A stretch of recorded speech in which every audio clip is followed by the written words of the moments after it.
Assalamualaikum warahmatullahi wabarakatuh. Perkenalkan, nama saya Nita Wulansari, NIM 21101011168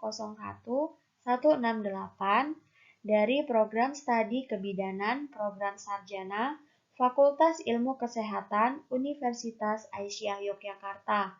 Di sini saya akan menyampaikan materi mengenai sistem panca indera yang merupakan tugas dari mata kuliah fisiologi dengan dosen pembimbing Ibu Fatiatur Rohmah, SSTMKes.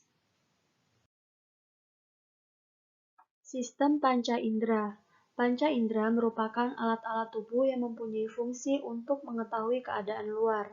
Alat indera manusia sering disebut juga dengan panca indera karena terdiri dari 5 indera, yaitu indera penglihat, mata, indera pendengar telinga, indera pembau atau pencium adalah hidung, indera pengecap lidah, dan indera peraba adalah kulit.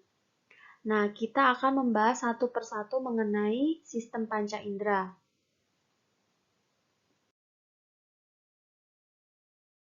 Yang pertama, ada indera penglihat atau mata. Mata adalah organ penglihatan yang mendeteksi cahaya. Mata yang lebih kompleks digunakan untuk memberikan rasa visual. Bagian-bagian dari mata, yang pertama ada otot rectus, sklera, koroid, vitreous humor, retina, lovea, bintik buta, syaraf optik, kelopak mata atas, otot silaris, badan silaris, bulu mata, iris, konjungtiva, kornea, pupil, lensa, aqueous humor, ligamen suspensor, dan yang terakhir ada kelopak mata bagian bawah. Nah, bagian dari mata terdapat bola mata. Bola mata dikelilingi oleh 3 lapis dinding, yaitu yang pertama ada sklera. Sklera merupakan jaringan ikat dengan serat yang kuat, berwarna putih buram, dan tidak tembus cahaya. Yang kedua ada koroid. Koroid berwarna coklat kehitaman. Koroid merupakan lapisan yang berisi banyak pembuluh darah yang memberi nutrisi oksigen terutama pada retina. Dan yang ketiga ada retina. Retina merupakan lapisan yang peka terhadap sinar. Pada seluruh bagian retina berhubungan dengan badan sel-sel saraf serabutnya yang membentuk urat saraf optik yang memanjang sampai dengan ke otak. Yang kedua, ada kotak mata. Kotak mata pada tengkorak berfungsi melindungi bola mata dari kerusakan. Selaput transparan yang melapisi kornea, dan bagian dalam kelopak mata disebut dengan konjungtiva. Yang ketiga, ada otot mata. Ada 6 otot mata yang berfungsi memegang sfera. 4 diantaranya disebut dengan otot rectus.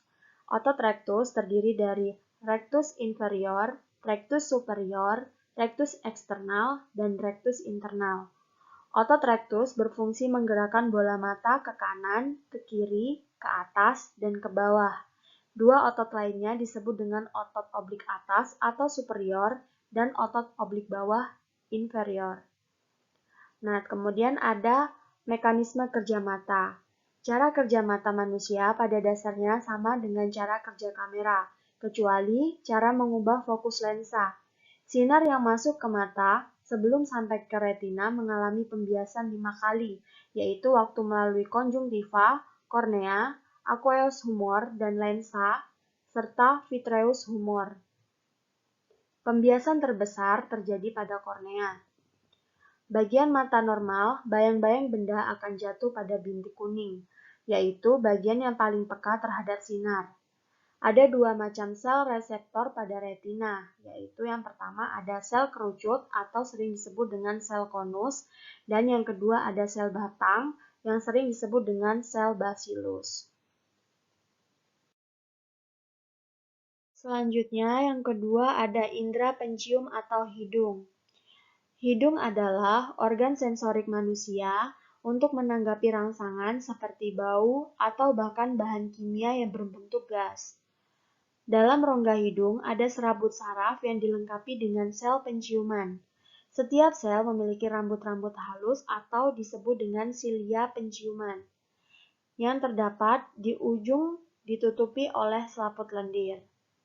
Ada bagian-bagian dari hidung, antara lain ada syaraf olfaktori, mukosa olfaktori, lintasan nasal, sel dasar, akson, sel penyangga, sel reseptor, dan yang terakhir ada silia. Kemudian ada fungsi dari hidung. Yang pertama, rongga hidung atau nasal cavity, yaitu berfungsi untuk mengalirkan udara dari luar tenggorokan menuju ke paru-paru. Rongga hidung ini dihubungkan dengan bagian belakang tenggorokan. Rongga hidung dipisahkan oleh langit-langit mulut kita yang disebut dengan palate. Yang kedua ada mucous membrane, yaitu berfungsi untuk menghangatkan udara dan melembabkannya. Bagian ini membuat mukus atau lendir ingus yang berguna untuk menangkap debu, bakteri, dan partikel-partikel kecil lainnya yang dapat merusak paru-paru. Kemudian ada fungsi hidung, yang pertama sebagai alat penciuman, yang kedua sebagai saluran pernafasan, yang ketiga sebagai resonator, yang keempat sebagai regulator atau pengatur, dan yang terakhir sebagai protektor atau perlindungan. Mekanisme kerja hidung. Indera penciuman mendeteksi zat yang melepaskan molekul-molekul di udara. Di atap rongga hidung terdapat olfaktori epitelium yang sangat sensitif terhadap molekul-molekul bau. Karena pada bagian ini ada bagian pendeteksi bau atau yang disebut dengan smell receptors. Reseptor ini jumlahnya sangat banyak, ada sekitar 10 juta. Ketika partikel bau tertangkap oleh reseptor, sinyal akan dikirim ke the olfactory bulb melalui saraf olfaktori. Bagian inilah yang mengirim sinyal ke otak dan kemudian diproses oleh otak. Yang ketiga, ada indera pendengar atau telinga. Telinga adalah alat penerima gelombang suara atau gelombang organ yang mampu mendeteksi, mengenali suara, dan juga peran lebih besar dalam keseimbangan dan posisi tubuh. Ada bagian-bagian dari telinga, yaitu ada tulang pendengaran, tulang haleus, inculus, stapes, saluran setengah lingkaran, jendela oval, syaraf vestibulum, syaraf koklear, koklea, vestibulum, jendela bundar, membran timpani, saluran eustasit, dan yang terakhir ada saluran telinga luar. Terdapat beberapa bagian telinga, di antaranya ada telinga luar, telinga tengah, dan telinga dalam.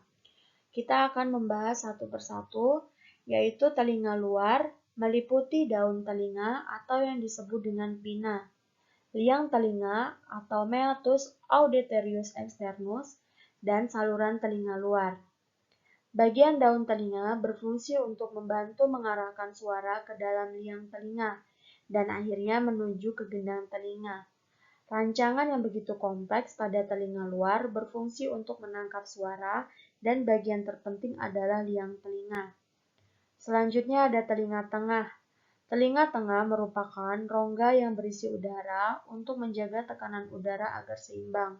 Telinga tengah meliputi gendang telinga, 3 tulang pendengaran yaitu tulang martir atau malleus yang menempel pada gendang telinga.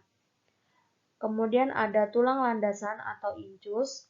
Kedua tulang ini terikat oleh ligamentum sehingga mereka bergerak sebagai satu tulang. Dan tulang sargundi atau stapes yang berhubungan dengan jendela oval. Yang terakhir ada telinga dalam. Bagian telinga dalam mempunyai susunan yang rumit, yaitu terdiri dari labirin tulang dan labirin membran. Ada 5 bagian utama dari labirin, yaitu yang pertama ada 3 saluran setengah lingkaran, yang kedua ada ampula, yang ketiga ada utriculus, yang keempat ada saculus, dan yang kelima ada koklea atau rumah siput. Mekanisme kerja telinga. Yang pertama, gelombang bunyi yang masuk ke dalam telinga luar menggetarkan gendang telinga. Getaran ini akan diteruskan oleh ketiga tulang dengar ke jendela oval. Yang kedua, getaran struktur koklea pada jendela oval diteruskan ke cairan limfa yang ada di dalam saluran vestibulum. Getaran cairan akan menggerakkan membran Reisner dan menggetarkan cairan limfa dalam saluran tengah. Yang ketiga, getaran dalam frekuensi tertentu akan menggetarkan selaput-selaput basiler yang akan menggerakkan sel-sel rambut ke atas dan ke bawah. Ketika rambut-rambut sel menyentuh membran tektorial, terjadilah rangsangan atau impuls.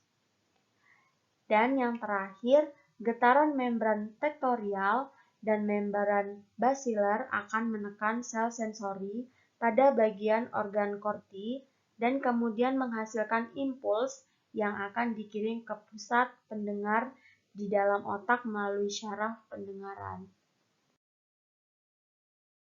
Yang keempat, indera pengecap atau lidah. Lidah adalah kumpulan otot rangka yang dilapisi oleh membran mukosa. Lidah terdapat pada dasar mulut yang dapat membantu mencerna makanan dan mengunyah serta menelan. Lidah juga membantu dalam aksi berbicara.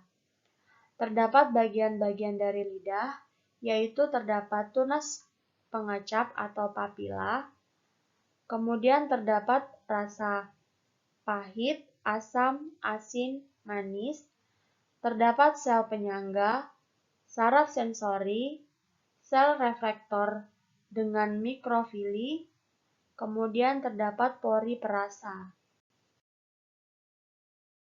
Terdapat beberapa bagian lidah, di antaranya lidah memiliki permukaan yang kasar karena adanya tonjolan yang disebut dengan papila.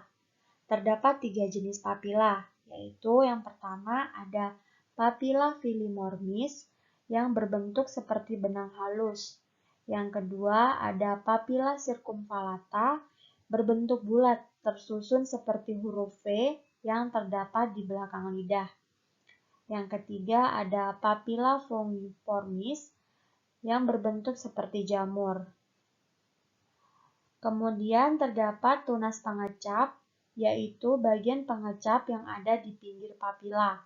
Terdiri dari 2 sel, yaitu sel penyokong dan sel pengecap. Sel pengecap berfungsi sebagai reseptor, sedangkan sel penyokong berfungsi untuk menopang. Bagian-bagian lidah, yang pertama lidah bagian depan berfungsi untuk mengecap rasa manis. Yang kedua, bagian pinggir lidah berfungsi untuk mengecap rasa asin dan asam. Yang ketiga, bagian belakang atau pangkal berfungsi untuk mengecap rasa pahit. Terdapat mekanisme kerja lidah. Mekanisme kerja lidah, makanan atau minuman yang telah berupa larutan di dalam mulut akan merangsang ujung-ujung syaraf pengecap. Oleh sebab itu, syaraf pengecap rangsangan ini akan diteruskan ke pusat pengecap di otak. Selanjutnya, otak akan menanggapi rangsangan tersebut, sehingga kita dapat merasakan rasa suatu jenis makanan atau minuman.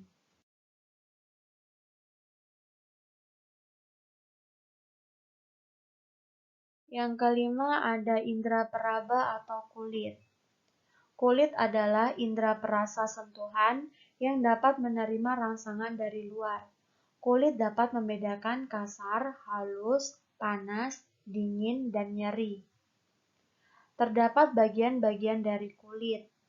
Yang pertama ada ujung syaraf bebas, yang kedua ada diskul menkel, akhir gelembung Krause, stratum corneum, stratum lucidium, stratum granulosus, stratum germinativum, corpuscula Meissner, corpuscula Pacini, dan yang terakhir ada ujung syaraf roof mini.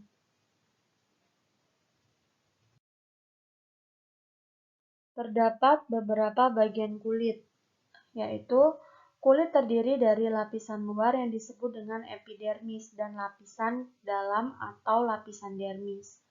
Pada lapisan epidermis, tidak terdapat pembuluh darah dan sel syaraf. Epidermis tersusun atas 4 lapis sel, yaitu stratum germatifum berfungsi membentuk lapisan di sebelah atas, stratum granulosum yang berisi sedikit keratin yang menyebabkan kulit menjadi keras dan kering. Selain itu, sel-sel dari lapisan granulosum umumnya menghasilkan pigmen hitam atau melanin. Kandungan melanin menentukan derajat warna kulit, kehitaman atau kecoklatan. Selanjutnya ada stratum lucidum yang merupakan lapisan transparan, dan yang terakhir ada stratum corneum merupakan lapisan yang paling luar. Terdapat beberapa fungsi kulit antara lain sebagai proteksi, regulasi suhu tubuh, pengeluaran panas, pengendalian suhu tubuh, pembentukan vitamin D, dan sebagai sensasi.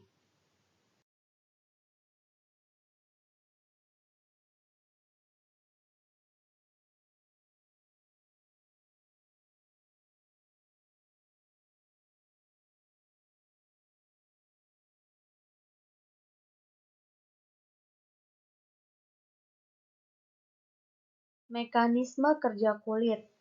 Rangsangan yang dapat diterima kulit berupa sentuhan panas, dingin, tekanan, dan nyeri. Ketika kulit menerima rangsangan, rangsangan tersebut diterima oleh sel-sel reseptor. Selanjutnya, rangsang akan diteruskan ke otak melalui urat syaraf. Oleh otak, rangsang akan diolah, kemudian kita akan merasakan adanya suatu rangsang. Otak pun memerintahkan tubuh untuk menanggapi rangsang tersebut. Selanjutnya ada daftar pustaka. Sumber yang saya ambil yaitu dari Jurnal Intran, volume 3, nomor 2, tahun 2015, dan dari artikel Panca Indera. Bisa dilihat melalui link yang sudah tercantum ya.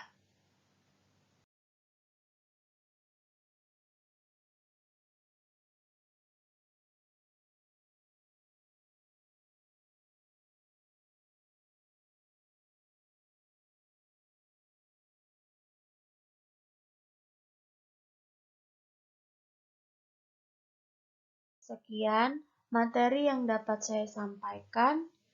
Semoga bermanfaat. Terima kasih. Wassalamualaikum warahmatullahi wabarakatuh.